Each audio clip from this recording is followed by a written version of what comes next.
ನಮಸ್ಕಾರ ಸ್ನೇಹಿತರೆ. ಸ್ನೇಹಿತರೆ, cooperative cases, DCC bank, apex, any ಬ್ಯಾಂಕ್ಸ್ಗಳಿಗೆ ಸಂಬಂಧಪಟ್ಟಂತೆ ನಮ್ಮ ಸಪ್ರೇಟ್ ಪ್ಲೇ ಲಿಸ್ಟ್ ಇದೆ. ಅಲ್ಲಿ ಹೋದ್ರೆ 165+ ವಿಡಿಯೋಸ್ ಇದೆ, ತುಂಬಾ ವಿಡಿಯೋಸ್ಗಳಿದೆ. ತುಂಬಾ ಜನ ನೋಡಕ್ಕಾಗಲ್ಲ ಅಂತನ್ನೋರು ಬೇಕಾದ್ರೆ ನಮ್ಮ ಈ ಡಿಸಿಸಿ ಬ್ಯಾಂಕ್ ಅಂಡ್ KMFಗೆ ಎರಡು ಕಂಪ್ರೆನ್ಸಿವ್, ಎರಡಕ್ಕೂ ಕೂಡ ಹೆಲ್ಪ್ ಆಗ್ತಕ್ಕಂಥ ಒಂದು ಕೋರ್ಸ್ನ ರೆಡಿ ಮಾಡಿದ್ದೀವಿ. ಓಕೆ, ಇದರಲ್ಲಿ ಎಷ್ಟು ಓದಬೇಕಂತ ಅಷ್ಟು ಲಿಂಕ್ಗಳನ್ನ ಮಾತ್ರ ಕೊಡ್ತೀವಿ. ಅದರಲ್ಲಿ ಏನೇನಿರುತ್ತೆ ಅಂದ್ರೆ ನೋಡಿ, ನಿಮ್ಮ ಎಲ್ಲ ಸಿಲೆಬಸ್ಗೆ ತಕ್ಕಂತೆ ಕೋಪರೇಟಿವ್ ಥಿಯರಿ ಆ್ಯಂಡ್ MCQs ಇರುತ್ತೆ. ಓಕೆ, ವಿತ್ PDF ಕೂಡ ಕೊಡ್ತೀವಿ MCQಸ್ದು. ಹಾಗೆ ಬ್ಯಾಂಕಿಂಗ್ ಸಂಬಂಧಪಟ್ಟಂತೆ ಡೈರಿಗೆ ಸಂಬಂಧಪಟ್ಟ ಥಿಯರಿ ಕ್ಲಾಸು, ಅದರ ಒಂದು MCQs ಆಗಿರ್ಬೋದು, ಕನ್ನಡ ಗ್ರಾಮರು ಅದರ ಥಿಯರಿ ಕ್ಲಾಸ್ ಆಗಿರ್ಬೋದು, ಇಂಗ್ಲಿಷ್ ಗ್ರಾಮರ್ ಥಿಯರಿ ಕ್ಲಾಸು ಅದರ MCQs ಅಂದರೆ ಪ್ರಶ್ನೋತ್ತರಗಳಾಗಿರ್ಬೋದು, ಸಂವಿಧಾನ ಥಿಯರಿ ಆಗಿರ್ಬೋದು ಅದರ ಒಂದು ಪ್ರಶ್ನೋತ್ತರ, ಕನ್ನಡ ಸಾಹಿತ್ಯಕ್ಕೆ ಸಂಬಂಧಪಟ್ಟ 100 ಇರ್ತಕ್ಕಂಥ ವಿಡಿಯೋ, ಇವೆಲ್ಲ ಲಿಂಕ್ಸ್ಗಳು ನಿಮಗೆ ಸಿಗುತ್ತೆ ಸ್ನೇಹಿತರೆ. ಈ ಲಿಂಕ್ಸ್ಗಳ ಜೊತೆಗೆ ನಿಮಗೆ ಪ್ರಮುಖವಾಗಿ 3 PDF ಕೊಡ್ತೀವಿ. ಒಂದು ನಿಮಗೆ ಹಾಲು ಒಕ್ಕೂಟಕ್ಕೆ ಸಂಬಂಧಪಟ್ಟಂತೆ ಥಿಯರಿ ಪ್ಲಸ್ 100 ಪ್ರಶ್ನೋತ್ತರ ಇರತಕ್ಕಂಥದ್ದು ಒಂದು PDF ಇರುತ್ತೆ. ಇನ್ನೊಂದು ಕೋಪರೇಟಿವ್ ಬ್ಯಾಂಕಿಂಗ್ ಥಿಯರಿ PDF ಇರುತ್ತೆ. ಮತ್ತೆ 500+ ಕ್ವಶನ್ಸ್ ಇರ್ತಕ್ಕಂಥ ಕೋಪರೇಟಿವ್ ಅಂಡ್ ಬ್ಯಾಂಕಿಂಗ್ ಪ್ರಶ್ನೋತ್ತರಗಳು MCQs ನಿಮಗೆ ಸಿಗುತ್ತೆ. ಇದರಲ್ಲಿ 400 ನಿಮಗೆ ಕೋಪರೇಟಿವ್ ಸಂಬಂಧಪಟ್ಟಂತೆ ಇರುತ್ತೆ, 100 ನಿಮಗೆ ಬ್ಯಾಂಕಿಂಗ್ ಸಂಬಂಧಪಟ್ಟಂತೆ ಇರುತ್ತೆ, DCC ಬ್ಯಾಂಕ್ಸ್ ಅದು ಇದಕ್ಕೆ ಸಂಬಂಧಪಟ್ಟಂತೆ. ಇದು ಕಂಪ್ಲೀಟ್ ಈ ಕೋರ್ಸಲ್ಲಿ ಇರುತ್ತೆ ಸ್ನೇಹಿತರೆ. ಜಸ್ಟ್ ಈ ಲಿಂಕ್ಸ್ ಅಂಡ್ PDFಗಳನ್ನ, ಈ 3 PDFಗಳನ್ನ ನಿಮಗೆ ಇಮೇಲ್ ಮಾಡ್ತೀವಿ ನಾವು. ಓಕೆ, ಇಮೇಲ್ ID ಕೊಡಬೇಕಾಗತ್ತೆ. ಈ ಒಂದು ಕೋರ್ಸ್ನ ಬೆಲೆ 499 ರುಪೀಸ್ ಇರುತ್ತೆ. ನೀವು ಫೋನ್ಪೇ ಮುಖಾಂತರ ಮಾಡ್ಬೋದು. ಫೋನ್ಪೇ ಅಥವಾ ಗೂಗಲ್ ಪೇಲಿ ಹೋದ್ರೆ ಅಲ್ಲಿ ಬ್ಯಾಂಕ್ ಟ್ರಾನ್ಸ್ಫರ್ ಅಂತ ಇರುತ್ತೆ. ಸೊ ಈ ಥರ ಬ್ಯಾಂಕ್ ಟ್ರಾನ್ಸ್ಫರ್ ಹೋಗಿ ಈ ಅಕೌಂಟ್ಗೆ ನೀವು ಪೇ ಮಾಡಿದ್ರೆ ಇಲ್ಲಿ ಕಂಪ್ಲೀಟ್ ಡೀಟೇಲ್ ಇದೆ. ಇದನ್ನ ಡಿಸ್ಕ್ರಿಪ್ಷನ್ ಬಾಕ್ಸಲ್ಲಿ ಕೊಟ್ಟಿರ್ತೇನೆ. ಮಾಡಿ ನಮ್ಮ ಇಮೇಲ್ ID ಏನಿದೆ ಅಲ್ಲಿಗೆ ನೀವು ಬೇಕಾದ್ರೆ banking forum 1 ಅಂತ ಡಿಸ್ಕ್ರಿಪ್ಷನ್ ಬಾಕ್ಸಲ್ಲಿ ಇದೆ, ಅಥವಾ ನಮ್ಮ ಮೊಬೈಲ್ ನಮಗೆ ಸ್ಕ್ರೀನ್ ಶಾಟ್ ಕಳಿಸಿದ್ರೆ 600-11755 ಓಕೆ ಕಳಿಸಿದ್ರೆ ನಿಮಗೆ ಇಲ್ಲಿಗೂ ಕೂಡ ನೀವು ಪೇ ಮಾಡಿ ಡೀಟೇಲ್ ಕಳಿಸಿದ್ರೆ ನಾವು ನಿಮ್ಮ ಇಮೇಲ್ ID ಕಳಿಸ್ಕೊಟ್ರೆ ಅದಕ್ಕೆ ಕಂಪ್ಲೀಟ್ ನಿಮಗೆ ಈ ಒಂದು ಲಿಂಕ್ಸ್ ಮತ್ತು PDF ಕಳಿಸ್ಕೊಡ್ತೀವಿ. ಸೊ ಓಕೆ, ಲಿಂಕ್ಸ್ಗಳನ್ನು ಕೊಟ್ಟಿರ್ತೀನಿ ಇದೇ ವಿಡಿಯೋದ ಡಿಸ್ಕ್ರಿಪ್ಷನ್ ಬಾಕ್ಸಲ್ಲಿ ಪ್ಲೇಲಿಸ್ಟು, ಅಥವಾ ಈ ಕಂಪ್ರೆನ್ಸಿವ್ ಕೋರ್ಸ್ ಇಟ್ಕೊಂಡು ನೀವು ಎಷ್ಟು ಮಾತ್ರ ಓದಬೇಕು, ಇಷ್ಟು ಓದಿರೋ ಸಾಕಾಗುತ್ತೆ, ಇವೆಲ್ಲ ಡೀಟೇಲ್ ಕೂಡ ನಿಮಗೆ ಸಿಗುತ್ತೆ ಈ ಕೋರ್ಸಲ್ಲಿ. ಆ್ಯಂಡ್ 1 to 1 ನಿಮಗೆ ಗೈಡ್ ಕೂಡ ಕೊಡ್ತೀವಿ ನಾವು. ಎಕ್ಸಾಮ್ ಟೈಮಲ್ಲಿ ಇಂಪಾರ್ಟೆಂಟ್ ಟಾಪಿಕ್ಸ್ಗಳು ಕೂಡ ಹೇಳ್ತೀವಿ ಈ ಕೋರ್ಸ್ ತೊಗೊಂಡವ್ರಿಗೆ. ಸೊ ನಮ್ಮ ಟೆಲಿಗ್ರಾಮ್, ಇನ್ಸ್ಟಾಗ್ರಾಮ್ ಫಾಲೋ ಮಾಡಿಲ್ಲ ಮಾಡ್ಕೊಳ್ಳಿ, ಅಲ್ಲೂ ಕೂಡ ನಾವು ಲಿಂಕ್ಸ್ಗಳನ್ನ ಶೇರ್ ಮಾಡ್ತಾ ಇರ್ತೀವಿ. ಸೊ ಹಾಗೆ ತಡ ಮಾಡಲ್ಲ, ನಾನು ಡೈರೆಕ್ಟ್ ಕ್ವಶನ್ಸ್ಗೆ ಹೋಗ್ತೀನಿ. ಬನ್ನಿ, ಇಟ್ ಈಸ್ ತುಂಬಾ ಇಂಪಾರ್ಟೆಂಟ್ ಆಗಿರುತ್ತೆ. ಸುನಾಮಿಗೆ ಕಾರಣ ಏನು ನೋಡಿ. ಸುನಾಮಿ ಬಂದಿತ್ತು ನಿಮಗೆ ಗೊತ್ತಿದೆಯಲ್ಲ. ಸೊ ಆ ಸುನಾಮಿಗೆ ಕಾರಣ ಏನು ಅಂತ, ಸುನಾಮಿ ಆಗಿದ್ದಕ್ಕೆ ಕಾರಣ ನೋಡಿ, ಸಮುದ್ರದಲ್ಲಿ ಆಗೋದು. ಇಲ್ಲಿ ಗುರುತ್ವಾಕರ್ಷಣೆ ಎನಿ ಟೈಮ್ ಇರುತ್ತೆ, ಚಂದ್ರನ ಗುರುತ್ವಾಕರ್ಷಣೆ, ಎಸ್ಪೆಷಲಿ ಹುಣ್ಣಿಮೆ ಟೈಮಲ್ಲಿ ಜಾಸ್ತಿ ಇರುತ್ತೆ ಅಲ್ವಾ. ಬಟ್ ಅದಲ್ಲ, ಸಾಗರದಲ್ಲಿ ಕಡಿಮೆ ಒತ್ತಡ ಪಟ್ಟಿ ಇಲ್ಲ. ಸಮುದ್ರ ತಳದ ವಿರೂಪ ಮತ್ತು ನೀರಿನ ಲಂಬ ಸ್ಥಳಾಂತರ ಹೌದು. ಸಬ್ಡಕ್ಷನ್ ಝೋನ್ ಅಂತ ಕರಿತೀವಿ. ಹಿಂಗೆ ಸಬ್ಡಕ್ಷನ್ ಝೋನ್ ಇರುತ್ತೆ, ಇಲ್ಲಿಂದ ಜ್ವಾಲಾಮುಖಿಗಳು ಬರ್ತದೆ. ಇದು ಒಂದು ವೀಕ್ ಝೋನ್ ಆಗಿರುತ್ತೆ, ಸಮುದ್ರದ ತಳದಲ್ಲಿ ಇರುತ್ತೆ. ಇನ್ಸ್ ಸಬ್ಡಕ್ಷನ್ ಝೋನ್ ಅಂತ ಕರಿತೀವಿ. ಇಲ್ಲಿ ಯಾವಾಗ್ಲೂ ಜ್ವಾಲಾಮುಖಿಗಳು ಹಾಕ್ತಾ ಇರ್ತಾರೆ, ಇಲ್ಲಿಂದ ರಸ ಹೊರಗಡೆ ಬರ್ತಾ ಇರತ್ತೆ. ಅದು ಆ ಒಂದು ವೆಂಟಿಂದ ಬರ್ಬೇಕಾದ್ರೆ ಸೌಂಡ್ ಮಾಡ್ಕೊಂಡು ದೊಡ್ಡದಾಗಿ ಬರುತ್ತೆ. ಅದು ಜಾಸ್ತಿ ಆದಾಗ ಈ ಅಲೆಗಳು ಏನಾಗುತ್ತೆ, ಲಂಬವಾಗುತ್ತೆ ಅದು. ಸೊ ಅದು ಸುನಾಮಿಗೆ ಕಾರಣ ಆಗುತ್ತೆ. Okay, so option C is the right answer. Next, ತಂಪಾದ ಪಾನೀಯಗಳಲ್ಲಿ ಬಳಸಲಾಗುವ ಅನಿಲ. ಯೂಶಲಿ ನೀವು ಸ್ಪ್ರೈಟ್ ಅದು ಇದು 7up ಎಲ್ಲ ಕುಳಿತಿರ್ತಿಲ್ಲ, ಏನಿರುತ್ತೆ ಅದರಲ್ಲಿ? ಕಾರ್ಬೊನೇಟೆಡ್ ವಾಟರ್ ಅಂತೀವಲ್ವಾ. ಸೋಡಾ ಇವೆಲ್ಲ ಕಾರ್ಬೊನೇಟೆಡ್ ಅಂದ್ರೆ carbon dioxide is the right answer. 2024 November 10ರಿಂದ 18ವರೆಗೆ ಭಾರತೀಯ ಸೇನೆಯು ನಡೆಸಿದ ಉನ್ನತ ತೀವ್ರತೆಯ ತ್ರಿಸೇವಾ ವ್ಯಾಯಾಮ ಹೆಸರು ನೋಡಿ. ಅವ್ನು ಡೇಟು ಕೊಟ್ಬಿಟ್ಟಿದ್ದಾನೆ. ಓಕೆ, 24ರಲ್ಲಿ ನಾವು try service high intensity exercise ಆಗುತ್ತೆ. ಅದನ್ನ ಪೂರ್ವಿ ಪ್ರಹಾರ್ ಅಂತ ಕರಿತೀವಿ. ಎಂತ ಕರಿತೀವಿ? ಪೂರ್ವಿ ಪ್ರವಾರ್ ಎಕ್ಸರ್ಸೈಸ್, ಪೂರ್ವಿ ಪ್ರವಾರ್ ಅಂತ. ಓಕೆ, ಸೊ ಅರುಣಾಚಲ್ ಪ್ರದೇಶದಲ್ಲಿ ಆಗ್ತಕ್ಕಂಥ ಒಂದು ಎಕ್ಸರ್ಸೈಸ್. ಮೌಂಟೇನ್ ಅಲ್ಲಿ ಹೆಂಗೆ ಅಲ್ಲಿ ನಾವು ಇರಬೇಕು, ಹೆಂಗೆ ನಾವು ಏನಾದ್ರು ಅಟ್ಯಾಕ್ ಆದ್ರೆ ಹೆಂಗಿರಬೇಕು ಅಂತ ಒಂದು ಎಕ್ಸರ್ಸೈಸ್ ಮಾಡ್ತಕ್ಕಂಥ. ನೆಕ್ಸ್ಟ್, ಬೇಟಿ ಬಚಾವೋ ಬೇಟಿ ಪಡಾವೋ ಯೋಜನೆ ಮುಖ್ಯ ಉದ್ದೇಶ ಏನು? What is the purpose of Beti Bachao Beti Padhao? ಹೇಳ್ತೀರಾ? ಸಿಂಪಲ್ ಸರ್, ಬೇಟಿ ಬಚಾವೋ ಬೇಟಿ ಪಡಾವೋ ಅಂತಕ್ಕಂಥ ಸ್ಲೋಗನು ಹೆಣ್ಣು ಮಕ್ಕಳ ಒಂದು ಪ್ರೋತ್ಸಾಹಿಸಕ್ಕೆ, ಹೆಣ್ಣು ಮಕ್ಕಳನ್ನ ಪ್ರೋತ್ಸಾಹಿಸಕ್ಕೆ. ಅಂದ್ರೆ ಅವ್ರಿಗೆ ಅದ್ರಲ್ಲಿ ಯಾವ್ದು ದುಡ್ಡು ಕೊಡಲ್ಲ. ಇಲ್ಲಿದೆ ನೋಡಿ, ಹೆಣ್ಣು ಮಕ್ಕಳ ಆರೋಗ್ಯ ಇದೆ, ಆರೋಗ್ಯ ಸೇವೆ ಇದೆ, ಆರ್ಥಿಕ ನೆರವು ಅಂತಿದೆ. ಇದನ್ನ ಹಾಕಿದ್ರೆ ತಪ್ಪು. ಏನೋ ಇಳಿಮುಖವಾಗುತ್ತಿರೋ ಮಕ್ಕಳ ಲಿಂಗಾನುಪಾತವನ್ನು ಪರಿಹರಿಸಲು, address declining child sex ratio. Beti Bachao Beti Padhao ಅನ್ನೋದು ಏನಕ್ಕೆ ಇದ್ರ ರಿಲೇಟೆಡ್ ಬೇರೆ ಬೇರೆ ಒಂದಷ್ಟು ಬರುತ್ತೆ ಸಪೋರ್ಟಿವ್ ಇದು. ಬಟ್ ಇದೊಂದು slogan. This is the purpose is child sex ratio, especially ಹೆಣ್ಣು ಮಕ್ಕಳನ್ನ ಹೆಚ್ಚು ಬರಕ್ಕೋಸ್ಕರ ಮಾಡಿರ್ತಕ್ಕಂಥ ಒಂದು ಯೋಜನೆ. ಯಾವಾಗ ಬಂತು, ಯಾವ ಇಸ್ವಿಲಿ ಅದನ್ನ ಮಾಡಿದ್ರು, ಕಮೆಂಟ್ ಮಾಡಿ, ನಿಮ್ಗೆ ಹೋಮ್ ವರ್ಕ್ ಅನ್ಕೊಳ್ಳಿ. ಕೆಳಗಿನ ಯಾವ ಕ್ಷೇತ್ರಗಳು ಭಾರತದ ಒಟ್ಟು ದೇಶೀಯ ಉತ್ಪನ್ನಗಳ ಅತಿ ಹೆಚ್ಚು ಕೊಡುಗೆ ನೀಡುತ್ತವೆ? ನಿಮ್ಗೆ ಗೊತ್ತಿದೆ, ಕೃಷಿ, ಕೈಗಾರಿಕೆ ಮತ್ತು ಸೇವಾ ವಲಯ. ನಿಮ್ಮ ಇದು ವೆರಿ ಈಸಿ ಕ್ವಶನ್. ಬಟ್ ನಾನ್ ನಿಮ್ಗೆ ಇಲ್ಲೊಂದು ಎಕ್ಸ್ಟ್ರಾ ಕೇಳ್ತೀನಿ. ನಮ್ಮ ಬಜೆಟ್ ಅಲ್ಲಿ ಸೆಂಟ್ರಲ್ ಗವರ್ಮೆಂಟ್ ಬಜೆಟ್ ಎಕನಾಮಿಕ್ ಸರ್ವೆಲು ಕೂಡ ಮೆನ್ಷನ್ ಆಗಿತ್ತು. ಸರ್ವಿಸ್ ಸೆಕ್ಟರ್, ಸೇವಾ ವಲಯ ಎಷ್ಟು ಪರ್ಸೆಂಟ್ ಇದೆ ಕೊಡ್ತಾ ಇದೆ GDP-ಗೆ. ಹಾಗೆ ಪ್ರೊಡಕ್ಷನ್, ಉತ್ಪಾದನಾ ವಲಯ ಅಥವಾ ಕೈಗಾರಿಕಾ ವಲಯ ಅಂತ ಏನ್ ಕರಿತೀವಿ, ಅದೆಷ್ಟು ಕೊಡ್ತಾ ಇದೆ, ಮತ್ತೆ ಕೃಷಿ ವಲಯ ಎಷ್ಟು ಪರ್ಸೆಂಟ್ ಕೊಡ್ತಾರೆ, ಕಮೆಂಟ್ ಮಾಡಿ. ಕೇಳಬಹುದು, ಇದನ್ನು ಕೂಡ ನಮ್ಮ ಈಗ ಬಜೆಟ್ ಅಲ್ಲಿ ಕೂಡ ಇತ್ತದು. ಫೈನ್. ನೆಕ್ಸ್ಟ್, ಯಾವ ಸಂಸ್ಥೆ ಫ್ಯೂಚರ್ ಆಫ್ ಜಾಬ್ಸ್ 2020 ವರೆಗೂ ಬಿಡುಗಡೆ ಮಾಡಿದೆ? ಅಂದ್ರೆ ಫ್ಯೂಚರ್ ಹೆಂಗಿರುತ್ತೆ ಜಾಬ್ಗಳು, ಅದರ ಒಂದು ಸ್ಕಿಲ್ ಏನು, ಟೆಕ್ನಾಲಜಿ ಚೇಂಜಸ್ ಏನು, ಒಂದಷ್ಟು ಕಂಪನಿಗಳನ್ನ ಅನಲೈಸ್ ಮಾಡಿರ್ತಕ್ಕಂಥದ್ದು ಯಾವುದು? ವರ್ಲ್ಡ್ ಎಕನಾಮಿಕ್ ಫೋರಂ, ವಿಶ್ವ ಆರ್ಥಿಕ ವೇದಿಕೆ ಮಾಡಿರ್ತಕ್ಕಂಥದ್ದು. ಯಾವಾಗ ಇದು ರಿಪೋರ್ಟ್ ಬಿಡುಗಡೆ ಮಾಡ್ತದೆ, ಇದರಲ್ಲಿ ಏನ್ ಹೇಳುತ್ತೆ, ಗ್ಲೋಬಲ್ ಲೇಬರ್ ಮಾರ್ಕೆಟ್ ಟ್ರೆಂಡ್ಸ್ ಹೆಂಗಿದೆ, ಸ್ಕಿಲ್ ಹೆಂಗಿದೆ ಅಂತ. 14 million workers across 22 industries sectors, 55 economics across the world. Okay, global 1000ಕ್ಕಿಂತ ಹೆಚ್ಚು ಗ್ಲೋಬಲ್ ವರ್ಲ್ಡ್ ಕಂಪನೀಸ್ ಗಳನ್ನ ಅನಲೈಸ್ ಮಾಡಿದ್ದಾರೆ. ಯಾಕಂದ್ರೆ ನಿಮ್ಗೆ ಗೊತ್ತಿದೆ, ರೀಸ್ಕಿಲ್ಲಿಂಗ್ ಬೇಕಾಗುತ್ತೆ, ಆರ್ಟಿಫಿಷಿಯಲ್ ಇಂಟೆಲಿಜೆನ್ಸ್ ಇದೆ, ಹಂಗಾಗಿ ಅದ್ರ ಬಗ್ಗೆ ರಿಪೋರ್ಟ್ ಕೊಡುತ್ತೆ. ನೆಕ್ಸ್ಟ್, ವಿಶ್ವಸಂಸ್ಥೆಯ ಆಂತರಿಕ ನ್ಯಾಯ ಮಂಡಳಿ ಅಧ್ಯಕ್ಷನ ನೋಡಿ, ಎಲ್ಲ ನಿಮ್ಗೆ ಕರೆಂಟ್ ಅಫೇರ್.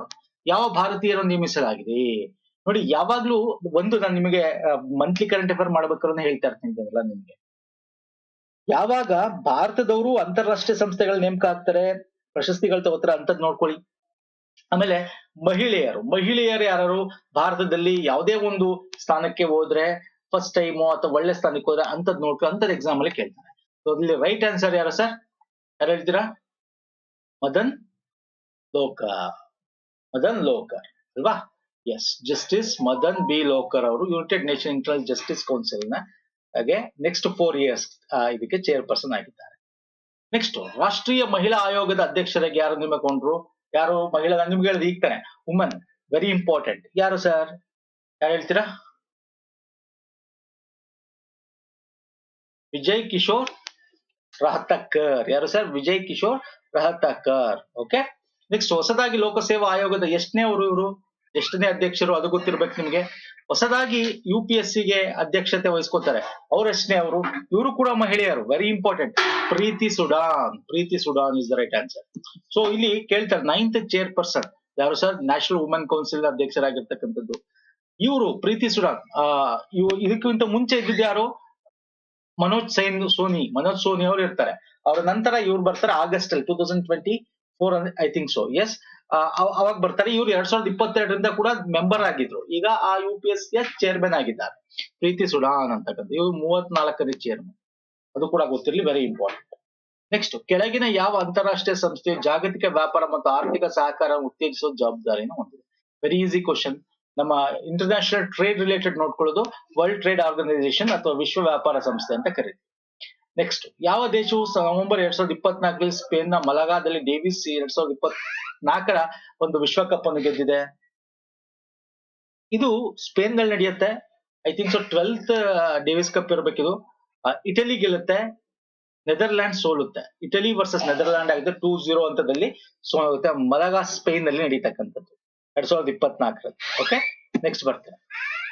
ಹಣಕಾಸು ಸಚಿವಾಲಯವು ಪ್ರಧಾನಮಂತ್ರಿಯ ಮುದ್ರಾ ಯೋಜನೆ ಅಡಿಯಲ್ಲಿ ಮುದ್ರಾ ಸಾಲದ ಮಿತಿಯನ್ನು ಹೊಸ ತರುಣ್ ಪ್ಲಸ್ ವರ್ಗದ ಅಡಿಯಲ್ಲಿ ಪ್ರಸ್ತುತ 10 ಲಕ್ಷದಿಂದ ಎಷ್ಟು ಲಕ್ಷಕ್ಕೆ ಹೆಚ್ಚಿಸಿದೆ? ಅಗೇನ್ ಇದು ಬಜೆಟ್ ಅಲ್ಲಿ ಇದ್ದು very important question.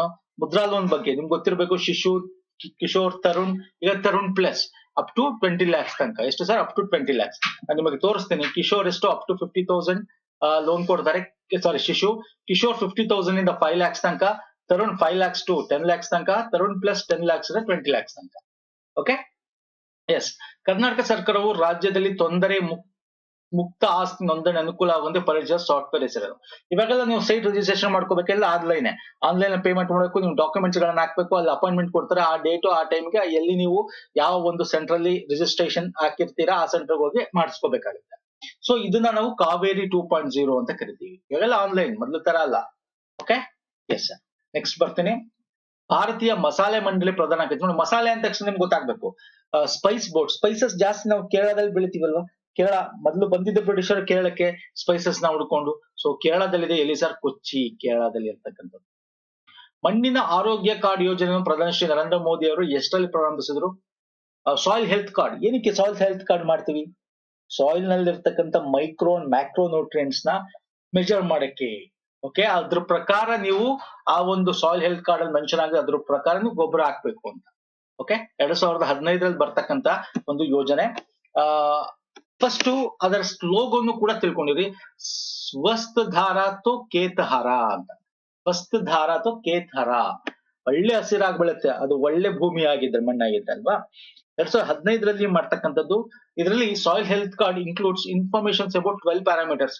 Primary nutrients NPK ಅಂತ ಕರಿತೀವಿ, ಮೈಕ್ರೋ ನ್ಯೂಟ್ರಿಯೆಂಟ್ಸ್ ಆಗಿರ್ಬೋದು, ಸೆಕೆಂಡರಿ ನ್ಯೂಟ್ರಿಯೆಂಟ್ಸ್, ಎಲೆಕ್ಟ್ರೋ ಕನೆಕ್ಟಿವಿಟಿ ಬಗ್ಗೆ ಎಲ್ಲಾ ಡೀಟೇಲ್ಸ್ ಅದರಲ್ಲಿ ಇರುತ್ತೆ. ಅದ್ರ ಪ್ರಕಾರ ನೀವು ಗೊಬ್ಬರಗಳನ್ನ ಹಾಕ್ಬೇಕಾಗತ್ತೆ. ನೆಕ್ಸ್ಟ್, ಸಾರ್ವತ್ರಿಕ ಆರೋಗ್ಯ ರಕ್ಷಣೆಯನ್ನು ಒದಗಿಸುವ ಗುರಿಯನ್ನು ಹೊಂದಿರೋ ಭಾರತದ ಸರ್ಕಾರದ ಪ್ರಮುಖ ಕಾರ್ಯಕ್ರಮ. Very easy question.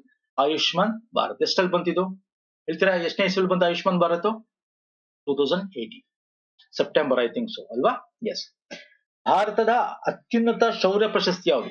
Gallantry, highest gallantry award ಎಷ್ಟು ಕೊಡ್ತಾರೆ? 4ರಿಂದ 5 ತರ ಇದೆ ಅಲ್ವಾ? ಎಷ್ಟು ತರ ಇದೆ ಗ್ಯಾಲಂಟ್ರಿ ಅವಾರ್ಡ್? 4-5 ಹೇಳಿ. ಅತ್ಯಂತ ದೊಡ್ಡ ಉನ್ನತವಾದ ಶೌರ್ಯ ಪ್ರಶಸ್ತಿ ಯಾವುದು? ತಮ್ಮ ಪ್ರಾಣವನ್ನು ಲೆಕ್ಕಿಸದೆ ಬಚಾವ್ ಮಾಡ್ತಕ್ಕಂಥದ್ದು ಬಂದ್ರೆ ನಾಗರಿಕರನ್ನ ಬಚಾವ್ ಮಾಡಿ ಶತ್ರುಗಳನ್ನ ಹೊಡೆದಾಕ್ತಕ್ಕಂಥದ್ದು ಯಾರು? ಪರಮವೀರ ಚಕ್ರ, ಪರಮವೀರ್ ಸೇವಾ ಮಂಡಲ್ ಮೆಡಲ್ ಅಂತಿದೆ, ಅದಲ್ಲ ಪರಮವೀರ ಚಕ್ರ. ನಾ ಹೇಳ್ತೀನಿ ಯಾವ್ದಾದೆ ಅಂತ ನೋಡಿ. ಪರಮವೀರ ಚಕ್ರ ಇದು ವರ್ಷಕ್ಕೆ 2 ಸಲ ಕೊಡ್ತಾ, ಒಂದು ರಿಪಬ್ಲಿಕ್ ಡೇ ಮತ್ತೆ ಇನ್ನೊಂದು ಅಕೇಶನ್ ಆಫ್ ಇಂಡಿಪೆಂಡೆನ್ಸ್ ಡೇ. ಆಮೇಲೆ ಅಶೋಕ ಚಕ್ರ ಬರುತ್ತೆ, ಆಮೇಲೆ ಅದ್ರ ಕೆಳಗಡೆ ಮಹಾವೀರ ಚಕ್ರ, ಆಮೇಲೆ ಕೀರ್ತಿ ಚಕ್ರ, ಆಮೇಲೆ ವೀರ ಚಕ್ರ, ಆಮೇಲೆ ಶೌರ್ಯ ಚಕ್ರ. ಓಕೆ, ಈ ರೀತಿ ಕೊಡ್ತಕ್ಕಂಥದ್ದು. Fine sir. Next, to leave or not leave, to live or not live. Okay, to live or not live ಅಂತಕ್ಕಂಥ ಪುಸ್ತಕ ಬರ್ದಿದ್ ಯಾರು? ಇದನ್ನ ನೀರಜ್ ಸಿ ಚೌಧರಿ ಅವರು ಬರೀತಾರೆ. ನೀರಜ್ ಸಿ ಚೌಧರಿ. ವಿಶ್ವಸಂಸ್ಥೆ ಡಿಸೆಂಬರ್ 2024ರಲ್ಲಿ ಚಾಂಪಿಯನ್ಸ್ ಆಫ್ ದ ಅರ್ತ್ ಪ್ರಶಸ್ತಿ. ವೆರಿ ಈಸಿ ಕ್ವಶನ್ ಇದು. ಪದೇ ಪದೇ ಎಲ್ಲ KPSC ಯಲ್ಲೂ ಕೇಳಿದ್ದಾನೆ, ಮೊನ್ನೆ ಎಲ್ಲಾ ಎಕ್ಸಾಮ್ ಅಲ್ಲೂ ಕೇಳಿದ್ದಾನೆ. ಕರೆಂಟ್ ಅಫೇರ್ ನಾವು ಮಾಡಿರೋದ್ರಲ್ಲಿ ಇದೆ. ಮಾಧವ್ ಗಾಡ್ಗಿಲ್. ಯಾರಿಗೆ ಸರ್? ಮಾಧವ್ ಗಾಡ್ಗಿಲ್. ಇವೆಲ್ಲ ಯಾಕೆ ಬಂತು?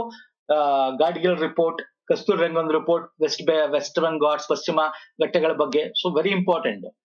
ಇತ್ತೀಚೆಗೆ ಕರ್ನಾಟಕ ಅರಣ್ಯ ಪಡೆಗಳ ಮೊದಲ ಮಹಿಳಾ ಮುಖ್ಯಸ್ಥರು. ಕರ್ನಾಟಕದಲ್ಲಿ ಅರಣ್ಯ ಫಾರೆಸ್ಟ್ ಸರ್ವಿಸ್ಗೆ 1989 ಅನ್ಕೋತೀನಿ ಇವರು IFS ಮಾಡಿರ್ತಾರೆ women.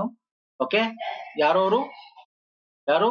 Meenakshi Negi. Meenakshi Negi is right answer. Garibi Hatao, ಬಡತನ ನಿರ್ಮೂಲ ಘೋಷಣೆ ಯಾವ ಪಂಚವಾರ್ಷಿಕ ಯೋಜನೆ ನೀಡಲಾಯಿತು? ನೋಡಿ, ಗರೀಬಿ ಹಟಾವೋ, ಇಂದಿರಾ ಗಾಂಧಿ ಹಟಾವೋ ಅಂತಾರೆ. ಇಂದಿರಾ ಗಾಂಧಿ ಅವರು ಬುದ್ಧಿವಂತರು. ಗರೀಬಿ ಇವಾಗೆಲ್ಲ ಹಿಂಗೆ ಮೋದಿ ಹಟಾವೋ ಅಂತ ಬಂತು, ಮೋದಿ ಬೇರೆ ಹೇಳಿದ್ರು ಸ್ಲೋಗನ್. ಹಂಗೆ ಇಲ್ಲೂ ಕೂಡ ಇಂದಿರಾ ಗಾಂಧಿ ಗರೀಬಿ ಹಟಾವೋ ಅಂತ ಮಾಡ್ತಾರೆ. ಯಾವಾಗ? ಅವ್ರು ಯಾವ ಟೈಮಲ್ಲಿ? 1975 ಅಲ್ವಾ? ಆ ಟೈಮಲ್ಲಿ ಅರೌಂಡ್ ಯಾವ 5 year ಪ್ಲಾನ್ ಇತ್ತು? 5ನೇ ವರ್ಷದ ಪಂಚವಾರ್ಷಿಕ ಯೋಜನೆ ಇತ್ತು ಆ ಟೈಮಲ್ಲಿ. ಅದು ಸರ್ 5ನೇ ವರ್ಷದ ಗರೀಬಿ ಹಟಾವೋ 1974-79 ಆ ಟೈಮಲ್ಲಿ, 75ನೇ ಒಂದು ಎಲೆಕ್ಷನ್ ಟೈಮಲ್ಲಿ ಅವ್ರೇನೋ ಮಾಡ್ತಕ್ಕಂಥದ್ದು. ಸೊ 5ನೇ ವರ್ಷದ ಪಂಚವಾರ್ಷಿಕ ಯೋಜನೆ ಆಗಿತ್ತು. ಓಕೆ, ಸೊ ನೆಕ್ಸ್ಟ್, ಅತಿ ಹೆಚ್ಚು ಇಂಗಾಲಾಂಶ ಹೊಂದಿರೋ ಕಲ್ಲಿದ್ದಲು ಯಾವುದು? ಫಸ್ಟ್ ಅತ್ಯಂತ ಹೆಚ್ಚು 85% ಗಿಂತ ಜಾಸ್ತಿ, 85% ಗಿಂತ ಜಾಸ್ತಿ ಟು 87% ಯಾವುದು? ಆಂಥ್ರಾಸೈಟ್. ಆಂಥ್ರಾಸೈಟ್ ಇಸ್ ರೈಟ್. ಅದಕ್ಕಿಂತ ಕಮ್ಮಿ 75 to 80 ಅನ್ಬೋದು ಬಿಟುಮಿನಸ್. ಅದಕ್ಕಿಂತ ಕಮ್ಮಿ ಲಿಗ್ನೈಟ್, ಅದಕ್ಕಿಂತ ಕಮ್ಮಿ ಪೀಟ್. ಅದು ಗೊತ್ತಿರಲಿ. ಅತ್ಯಂತ ಹೆಚ್ಚಿರೋದು ಆಂಥ್ರಾಸೈಟ್. ನೆಕ್ಸ್ಟ್, ಡ್ಯಾಶ್ ಶಿಫಾರಸಿನ ಮೇರೆಗೆ 1992ರಲ್ಲಿ ಸೆಬಿಗೆ ಶಾಸನಬದ್ಧ ಮಾನ್ಯತೆ ಆಯ್ತು. ನೋಡಿ, ಸೆಬಿ ಆಕ್ಟ್ ನ ಅಡಿಯಲ್ಲಿ ನಾವು ಮಾಡ್ತೀವಿ. ಈ ಒಂದು ಆಕ್ಟ್ ನ ಅಡಿಯಲ್ಲಿ ತರಬೇಕಿದನ್ನ ಶಾಸನ ಅಂದ್ರೆ ಸ್ಟ್ಯಾಚ್ಯುಟರಿ ಒಂದು. ಇದು ಸೆಬಿ ಆಕ್ಟ್ 1991 ಅಡಿಯಲ್ಲಿ ಇದನ್ನ ತರೋದಲ್ವಾ? ಯಾರು ಇದನ್ನ ಹೇಳಿದ್ರು? ನರಸಿಂಹನ್ ಸಮಿತಿ ಕಮಿಟಿ ಹೇಳುತ್ತೆ. ನರಸಿಂಹನ್ ಕಮಿಟಿ ಶಿಫಾರಸು ಮಾಡ್ತಕ್ಕಂಥದ್ದು. ನೆಕ್ಸ್ಟ್ ಬರ್ತೀನಿ. ಕೃಷಿ. ನೋಡಿ, ಎಲ್ಲ ಕರೆಂಟ್ ಅಫೇರ್ಸ್ಗಳು. ಕೃಷಿ ಮತ್ತು ರೈತರ ಕಲ್ಯಾಣ ಸಚಿವಾಲಯ ಇತ್ತೀಚೆಗೆ ಪ್ರಾರಂಭಿಸಲಾದ ಸ್ಟಾರ್ಟ್ಅಪ್ ಗಳು ಮತ್ತು ಗ್ರಾಮೀಣ ಉದ್ಯಮಗಳಿಗೆ ಅಗ್ರಿಶೋರ್, ಇದನ್ನ ನಾವು ವೀಕ್ಲಿ ಕರೆಂಟ್ ಅಫೇರ್ ಮಾಡಿದೀವಿ. ಅಗ್ರಿಶೋರ್ ಕೃಷಿ ನಿಧಿ ವೆಚ್ಚ ಎಷ್ಟು? ಅಗ್ರಿಶೋರ್ ಅಂತಕ್ಕಂಥದ್ದು ಈ ಸ್ಟಾರ್ಟ್ಅಪ್, ಕೃಷಿ ರಿಲೇಟೆಡ್ ಮತ್ತೆ ಅಲೈಡ್ ಸೆಕ್ಟರ್ಸ್ ಅಂತ ಹೇಳುತ್ತೆ, ಅದ್ರ ಸಂಬಂಧಿತ ವಲಯಗಳನ್ನ ಒಂದು ಸ್ಟಾರ್ಟ್ಅಪ್ ಗಳನ್ನ ಮಾಡಕ್ಕೋಸ್ಕರ 750 ಕೋಟಿ ಕಾರ್ಪಸ್ ಅಲ್ಲಿ ಮಾಡ್ತಾರೆ. 750 crore. Okay, I will show you. AgriSure category 1, category 2 alternative investment fund. ಇದನ್ನ ನಾವು ಸೆಬಿ ಮತ್ತೆ ನಬಾರ್ಡ್ ಮುಖಾಂತರ ಸೆಬಿ ಮುಖಾಂತರ ಮಾಡ್ತಕ್ಕಂಥದ್ದು. ಕ್ಯಾಟಗರಿ 2 ಆದ್ರೆ ಒಟ್ಟು ಕಾರ್ಪಸ್ ಫಂಡ್ ಟೋಟಲ್ 750 ಕೋಟಿ. ಓಕೆ. ದಕ್ಷಿಣ ಕೊರಿಯಾದ ಹಾಂಗ್ಕಾಂಗ್ 2024ರ ನೊಬೆಲ್ ಪ್ರಶಸ್ತಿ ಯಾವ ವಿಭಾಗದಲ್ಲಿ ಗೆದ್ದಿದೆ? ಸೌತ್ ಕೊರಿಯಾ ಯಾವ್ದು ಸರ್? ಲಿಟ್ರೇಚರ್ ಅಲ್ವಾ, ಸಾಹಿತ್ಯ ತಾನೆ. 2024, 2020-24 ಬಯಲೆಗೆ ಸಿಕ್ಕಿರೋದು. ಓಕೆ. ನೆಕ್ಸ್ಟ್ ಸಂವಿಧಾನ ನೋಡಿ, ಸಂವಿಧಾನಕ್ಕೆ ಸಂಬಂಧಪಟ್ಟಂತೆ ಕ್ವಶನ್. ಸಂವಿಧಾನ ರಚನಾ ಸಭೆ ಅಧ್ಯಕ್ಷರು ಮತ್ತು ಭಾರತದ ಮೊದಲ ರಾಷ್ಟ್ರ, ನೋಡಿ ವೆರಿ ಇಂಪಾರ್ಟೆಂಟ್ ಸರ್. ಇಲ್ಲಿ ರಚನಾ ಸಭೆ ಅಧ್ಯಕ್ಷ ಯಾರು ಅಂತಾನು ಕೇಳಿದ್ದಾನೆ, ಅದ್ ಗೊತ್ತಿಲ್ಲ ಅಂದ್ರೆ ಮೊದಲ ರಾಷ್ಟ್ರಪತಿ ಯಾರು ಅಂತ ನಿಮ್ಗೆ ಗೊತ್ತೇ ಇರುತ್ತೆ, ಕಣ್ಣು ಮುಚ್ಕೊಂಡು ಟಿಕ್ ಹಾಕಿ ಅಲ್ವಾ. ಯಾರು ಸರ್? ನೋಡಿ ಇಲ್ಲಿ ಇನ್ನೊಂದಿದೆ, ಇನ್ನೊಂದು ಸಚ್ಚಿದಾನಂದ ಸಿನ್ಹಾ ಇಲ್ಲ ಆಪ್ಷನ್ ಅಲ್ಲಿ, ಅಕಸ್ಮಾತ್ ಕೊಟ್ರೆ ಕನ್ಫ್ಯೂಸ್ ಆಗೋದು, ಬಟ್ ಮೊದಲ ರಾಷ್ಟ್ರಪತಿ ಅಂತ ಕೊಟ್ಬಿಟ್ಟಿದ್ದಾರೆ, ಹಾಗಾಗಿ ಡಾಕ್ಟರ್ ರಾಜೇಂದ್ರ ಪ್ರಸಾದ್. ಅದ್ ಕೊಟ್ಟಿಲ್ಲ ಅಂದಿದ್ರೆ, ಯಾಕಂದ್ರೆ ಸಂವಿಧಾನ ರಚನಾ ಸಭೆ ತಾತ್ಕಾಲಿಕ ಅಧ್ಯಕ್ಷರಾಗಿದ್ರು ಡಾಕ್ಟರ್ ಸಚ್ಚಿದಾನಂದ ಸಿನ್ಹಾ. 1946ರಲ್ಲಿ ಕಾಯಂ ಅಧ್ಯಕ್ಷರು doctor Rajendra Prasad. Okay fine sir. Next ಬರ್ತೀನಿ. ಭಾರತೀಯ ಸಂವಿಧಾನದ ಭಾಗ 1 ಈ ಕೆಳಗಿನ ಯಾವ್ದಕ್ಕೆ ಸಂಬಂಧ ಇದೆ? ಭಾಗ 1 ಅಂದ ತಕ್ಷಣ ಒಕ್ಕೂಟ ಮತ್ತು ಅದರ ಪ್ರದೇಶ ಅಂತ ಅಂದ್ಬಿಡ್ಬೇಕು, ಯೂನಿಯನ್ ಅಂಡ್ ಇಟ್ಸ್ ಟೆರಿಟರಿ. ನಾನು ತೋರಿಸ್ತೇನೆ ನಿಮಗೆ. ಭಾಗ 1 ಒಕ್ಕೂಟ ಆಗಿರ್ಬೋದು, ಭಾಗ 2 ನಾಗರಿಕತ್ವ ಅಂದ್ರೆ ಸಿಟಿಜನ್ಶಿಪ್, ಭಾಗ 3 ಮೂಲಭೂತ ಹಕ್ಕು, ಇವೆಲ್ಲ ಗೊತ್ತಿರಬೇಕು. 4 ರಾಜನೈತಿಕ ತತ್ವ, 4 ಮೂಲಭೂತ ಕರ್ತವ್ಯಗಳು, ಒಟ್ಟು 22 ಭಾಗಗಳು, ಪಾರ್ಟ್ಸ್ ನೀವು ಏನೇನು ಹೇಳುತ್ತೆ ಅಂತ ಗೊತ್ತಿರಬೇಕು. ಮತ್ತೆ ಅದೇ ರೀತಿ ಶೆಡ್ಯೂಲ್ಸ್ಗಳು, ಅನುಸೂಚಿಗಳು ಕೂಡ ಇರ್ತವೆ, ಅದು ಕೂಡ ನೀವು ನೋಡ್ಕೋಬೇಕು. ಇವೆಲ್ಲ ನಾವು ಕಂಪ್ಲೀಟ್ ಒಂದೇ ವಿಡಿಯೋದಲ್ಲಿ ಸಂವಿಧಾನದ ಬಗ್ಗೆ ಒಂದು ವಿಡಿಯೋ ಮಾಡಿದ್ವಿ, ಅದನ್ನ ನೋಡಿ ರೆಫರ್ ಮಾಡಿ ಸ್ನೇಹಿತರೆ. ವೆರಿ ಇಂಪಾರ್ಟೆಂಟ್, ಎಲ್ಲ ಕವರ್ ಮಾಡಿದೀವಿ. ಅದೆಲ್ಲ ನಿಮ್ಗೆ ಡಿಸಿಸಿ ಬ್ಯಾಂಕ್ ರಿಲೇಟೆಡ್ ಅಥವಾ ಗ್ರೂಪ್ ಸಿ ರಿಲೇಟೆಡ್, ಗ್ರೂಪ್ ಏನೇ ಎಕ್ಸಾಮ್ಸ್, PSI ಎಲ್ಲದೂ ಕೂಡ ಹೆಲ್ಪ್ ಆಗುತ್ತೆ ನಿಮ್ಗೆ. ನೆಕ್ಸ್ಟ್, ಪ್ರಜೆಯು ರಾಜ್ಯದ ಕಾನೂನಿನ ಚರ್ಚೆಗಳು ಮತ್ತು ತೀರ್ಪುಗಳಲ್ಲಿ ಭಾಗವಹಿಸುವ ಹಕ್ಕನ್ನು ಹೊಂದಿರುವ ವ್ಯಕ್ತಿ ಎಂದು ಈ ಕೆಳಗಿನ ಯಾವ ವಿದ್ವಾಂಸರು ವ್ಯಾಖ್ಯಾನಿಸುತ್ತಾರೆ? A citizen is a person who is right to participate in the deliberations and judgments of the law of the state. ಅಂದ್ರೆ ತೀರ್ಪುಗಳಲ್ಲಿ ಭಾಗವಹಿಸುವ ಹಕ್ಕು ಹೊಂದಿರಬೇಕು ಅವನು ಅಂತ ಹೇಳ್ತಕ್ಕಂಥವ್ರು ಯಾರು? One and only that is Aristotle. Aristotle ಹೇಳ್ತಕ್ಕಂಥದ್ದು ಇದನ್ನ. ಓಕೆ. ಭಾರತೀಯ ಸಂವಿಧಾನದ ಯಾವ ಭಾಗವು ರಾಜ್ಯ ನಿರ್ದೇಶಕ ತತ್ವಗಳನ್ನು ಒಳಗೊಂಡಿದೆ? ಯಾವ ಭಾಗ ರಾಜ್ಯ ನಿರ್ದೇಶಕ ತತ್ವಗಳನ್ನು ಒಳಗೊಂಡಿದೆ? ಭಾಗ ಈಗ ತಾನೇ ನೋಡಿದಲ್ಲ, ಭಾಗ 4 ಪಾರ್ಟ್ 4. ಓಕೆ. ನೆಕ್ಸ್ಟ್, ಉದ್ದೇಶಗಳ ನಿರ್ಣಯದ ಪ್ರಕಾರ ಸಾರ್ವಭೌಮ ಸ್ವತಂತ್ರ ಭಾರತದಲ್ಲಿ ಎಲ್ಲ ಅಧಿಕಾರ ಮತ್ತು ಅಧಿಕಾರವನ್ನು ಡ್ಯಾಶ್ ನಿಂದ ಪಡೆಯಲಾಗಿದೆ. ಓಕೆ. ಅಂದ್ರೆ ನಾವೇನು ಈ ಒಂದು ಸಾರ್ವಭೌಮ ರಾಷ್ಟ್ರ ಅಂತೀವಿ, ಸ್ವತಂತ್ರ ರಾಷ್ಟ್ರ ಅಂತೀವಿ, ಅಧಿಕಾರ ಇದು ಎಲ್ಲ ಯಾಕೆ ಕೊಟ್ಟಿದ್ದು? ಅಧಿಕಾರಗಳು ನಿಮ್ಗೆ ಸರ್ಕಾರ ಅಧಿಕಾರ ಯಾರು ಕೊಟ್ಟಿದ್ದು? ಜನರು ಸರ್, ಜನರು, ಪಬ್ಲಿಕ್, ಪೀಪಲ್ ಆಫ್ ಇಂಡಿಯಾ. ಯಾವುದು? By the people, of the people, for the people of ಅಂತ ಹೇಳ್ತೀವಿ ನಾವು ಸರ್. ಜನರಿಂದ, ಜನರಿಗಾಗಿ, ಜನರಿಗೋಸ್ಕರ. ನೆಕ್ಸ್ಟ್, ಅಶೋಕ್ ಮೆಹ್ತಾ ಸಮಿತಿಯನ್ನು ಯಾವಾಗ ಸ್ಥಾಪಿಸಲಾಯಿತು? 1977ರಲ್ಲಿ ಸ್ಥಾಪಿಸಲಾಯಿತು. ಕೇಳಿರೋದು, ಅವ್ರು ರಿಪೋರ್ಟ್ ಸಬ್ಮಿಟ್ ಮಾಡಿದ್ದು 78ರಲ್ಲಿ, 1978 ಅಲ್ಲಿ ಸಬ್ಮಿಟೆಡ್ ರಿಪೋರ್ಟ್. ಯಾವ ಆಯೋಗ ಶಿಫಾರಸಿನ ಆಧಾರದ ಮೇಲೆ ಅಂತಾರಾಜ್ಯ ಮಂಡಳಿ ಸ್ಥಾಪಿಸಿದೆ? Inter state council. ಒಂದಷ್ಟು ಸ್ಟೇಟ್ಗಳ ನಡುವೆ ನಾವು ಸೌತ್ ಝೋನ್ ಈ ತರ ಎಲ್ಲ ಕರಿತೀವಲ್ಲ, ಇದರ ಶಿಫಾರಸು ಮಾಡಿದ್ಯಾರು? ರೈಟ್ ಆನ್ಸರ್ ಯಾರು ಸರ್?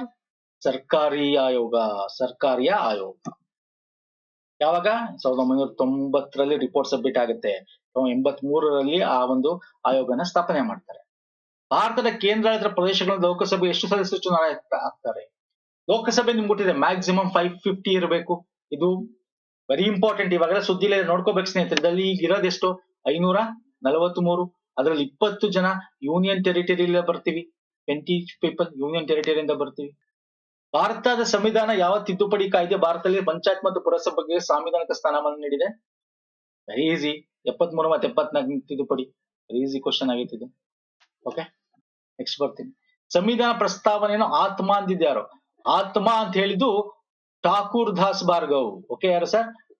ಠಾಕೂರ್, ಪಂಡಿತ್ ಠಾಕೂರ್ ದಾಸ್ ಭಾರ್ಗವ್ ಆತ್ಮ ಅಂತ ಹೇಳ್ತಾರೆ ಪ್ರಿಯಾಂಬಲ್ ನ ಪ್ರಸ್ತಾವನೆಯನ್ನ. ಓಕೆ.